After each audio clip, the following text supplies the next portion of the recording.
What is up, everybody? Welcome back to the channel. It is me, Jello the Casual Card Gamer, and today I'm going to be doing a deck profile of, well, the deck that I used during this Tuesday's remote fight video. If you want to check that out, press somewhere up there. I'll hopefully not be too lazy to put it up, but I'll also have it in the description of the video. But it is Knight of Fury Agravain. Now, Agravain and I go way back, all the way back to BT6, and I love Agravain's aesthetic in general, and his ability is really fun too. So without any further ado, let's get straight into the deck. Alright, so first things first, of course, we have Crimson Lion Cub Kerf. When rolled upon, draw a card. If you go second, then, or if your opponent's Vanguard is grade 1 or greater, then you get a quick shield as well. Very plain, very simple starter. Alright, moving into the grade 3s, of course, we can't have an Agravain deck without 4 copies of the man himself, Knight of Fury Agravain. So he has 2 abilities. First is when he attacks, Counterblast 1, put all of your rear guards into your soul. Look at the same number of cards from the top of your deck equal to the number of rear guards that you called this turn. I'm so sorry about the wording. And call up to as many as you want to the field and then shuffle your deck. And the second ability is what makes him really fun to play towards. Soul Blast 12, for the rest of the fight, your opponent can only call normal units. So this also includes superior calling, so your opponent can't call triggers for, I don't know what they would call triggers for, but just in case they would. And more importantly, with guarding, you still call guardians to the guardian circle, so your opponent wouldn't be able to guard with PGs, basically, any triggers at all. So there is Agravain. Next, we run 1 copy of Bluish Flame Liberator Percival. He is in here mostly because I can't find a 4th copy of the next card on the list, but he is also still pretty good because, of course, when he is called or ridden, you can counterblast 1, discard a card from your hand, get an imaginary gift Axel, and then search your deck or your drop zone to call an Agravain to the field, and if you searched your deck, then shuffle your deck. He does get you an extra circle, which is nice, and he also gets Agravain out, which is nice. So on a grade 3 turn, especially if you are on Agravain, Percival gets you an automatic 2 calls that turn. So yeah, it's really helpful in terms of thinning the deck even just a little bit, but also getting out a 19 to 24k beat stick that bounces back in Agravain, which is nice. Next, we run 3 copies of Knight of Flying Rings Edmund. Really good support grade 3 for Agravain because of his abilities. First ability is when he's placed on the Guardian Circle, if your Vanguard is grade 3 or greater, gets plus 10k shield, so it is useful as a Guardian. And second, when it attacks, it's the same as Agravain. You choose another one of your rear guards, put it into your soul at the end of the battle, and then he gets plus 10k. Then at the end of that battle that he attacked, he returns to the hand for a nice little boomerang effect there. So 3 copies of Edmund. So those are our grade 3s. Moving into the grade 2s, I had a little bit of a challenge initially in trying to figure out how I wanted to give the deck a balance between calling and having good field presence, and this is what I came up with so far. So first off, 3 copies of Knight of Springs Like Paramour. So from Vanguard or rear guard, once per turn, you can counterblast 1, call a grade 2 or less card from your hand to the field, and then draw a card after. The second ability, which makes him a little bit dual purpose in that sense, which is really nice, is when he's placed by the card's ability, he gets plus 5k attack as well as shield, so that's nice.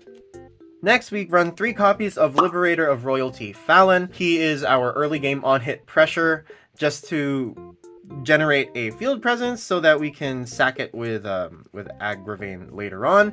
His abilities are: during your turn, if a rear guard was called to the field from your deck, he gets plus 5k.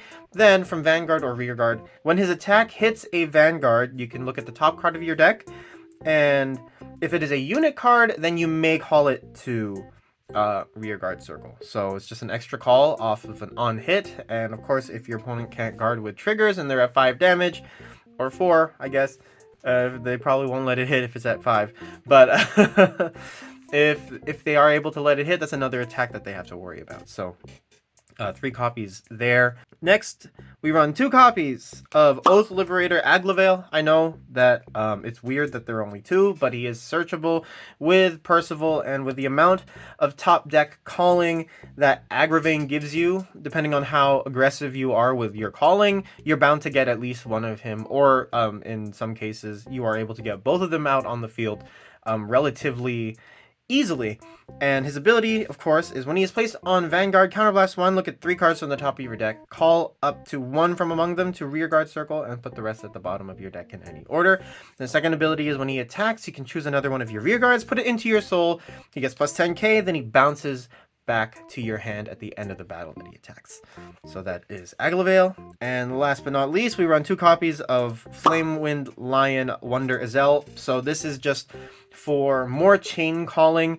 If you do proc him off of Fallon, for example, then you are able to generate a full lane after something attacks. So his first ability doesn't really matter in this deck, but just for completionist sake.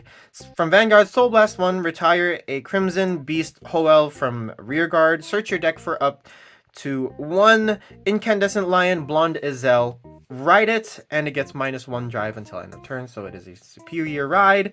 And second ability, which is what I play him for, is when he's placed on a rearguard circle, you can choose a card from your hand and call it to a rearguard circle. So if you have another attacker, for example, if you have an Edmund in your hand, then you can go ahead and call that. Then he's a 22, depending on where you put him, 22, 27, or if you're going Axel 1, then 32k beater after Wonder Azel attacks for whatever. If you call them off of a Fallon. But of course, if you do call him off of just regular calling, there are other cards here that still proc after being called from the hand specifically. So those are our grade 2s. Oh, sorry, and last, we have 2 copies of Golden Beast Rampage Turtle. So this one I threw in just for fun, but his ability is, during the battle that it attacked, if you have more rear guards than your opponent, then when your opponent would call cards from their hand to guard, they must call at least 2 at the same time. So really good at just throwing him onto an Axel circle, swinging for 13 or 18, depending on what Axel gift you choose. And even if it is only a 5 guard, there's 2 cards ripped out of the hand, and on top of Agravain's, you can only call normal units. It makes it a lot more annoying. So there we go, 2 copies of the turtle. Moving into the grade 1s, we run 4 copies of Dawning Knight Gorbuduk. Really very basic, everybody knows what it does. Grade 3 search, as well as during your turn, his +5 condition is you must have called at least 2 rear guards that turn, and in this deck it is very, very easy to do so no problems there. Next, we run 4 copies of Knight of Sound Health Kunadigas. Really good card. I didn't realize how useful he was until I was forced to put him in the deck because I didn't have Interlude Angels to put in. But Knight of Sound Health Kunadigas ability is he gets the following abilities depending on how many rear guards you called during the turn. So if you call 2 or more, when he boosts, the boosted unit gets 3k. And if it's 4 or more, it gets another 5k. So it's a 16k booster if you called 4 cards that turn, which is relatively easy. Alright, moving into the next grade 1, we have 3 copies of Knight of Vitality Brennius. So Brennius I originally had at 4 copies, and then Kunadigas at 3, but I switched it around a little bit just because I like the numbers more. Knight of Vitality Brennius' ability is, from rear guard, if your grade 3 Vanguard is placed, put him into your soul, draw a card, and then call a card from your hand to rear guard circle, which is really good because it gets you 1 extra call, and it also gets you 1 extra soul to start off. So it just makes things a lot easier in terms of getting to the 12 soul threshold. Now, you can switch this out with Interlude Angel. Interlude Angel's ability is basically like a catch call, but instead of going back to the deck, she goes into the soul and then you can call something else. And it is a little bit easier to activate, because if she is in your hand, then you have Wonder Azels, you also have Paramours that can call, and that counts as being called by a card ability, so there are no problems there, and you're able to get that soul and the extra call as well. It's just that Brennius is a little easier to set up and a little more controlled, because you're able to put them down on the field, and unless you're playing against a deck that will actively try to retire your rear guards, if you get these early, you just throw them in the back row, keep them there, and then once you ride Agravain, if you have 3 of these in your back row, that's an automatic 3 calls and 3 souls that you get for Agravain, which is really good. So, yep, 3 copies of him. And last but not least, we have 2 copies of Stronghold of Black Chains Hoel. So when your other unit is placed in the same column as him, it gets +5. If you called a Kahedin, then it's +10 instead. I don't run any Kahedins here because I prefer Paramour because it is more sustainable.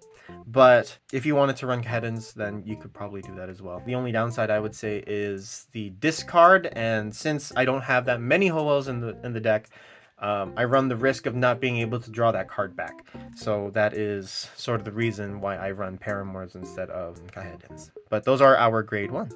And for the triggers, it is a rainbow. So we run 4 crits, we run 4 fronts, 4 draw PGs, and 4 heals. So the reason for the front triggers is because Agravain basically resets your field, and depending on how many cards that you call during the turn before that, you're able to get a pretty good front row, or at least a pretty decent field out.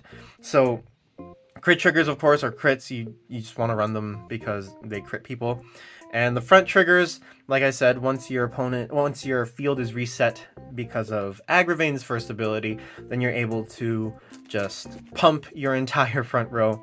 And with Agravain's Soul Blast 12, it is actually it is devastating. So yeah, front triggers are your best friend. Of course, for draw PGs, you want to make sure that you're able to sustain yourself in terms of survivability, for you to be able to hit the 12 souls, because it is not 100% guaranteed. Sometimes I'm able to do it second grade 3 turns, sometimes it's a third grade 3 turn. So having the draw PGs for guaranteed perfect guards instead of Scarface Lions that cap at 30k feels a lot safer in terms of being able to make the most out of Agravain.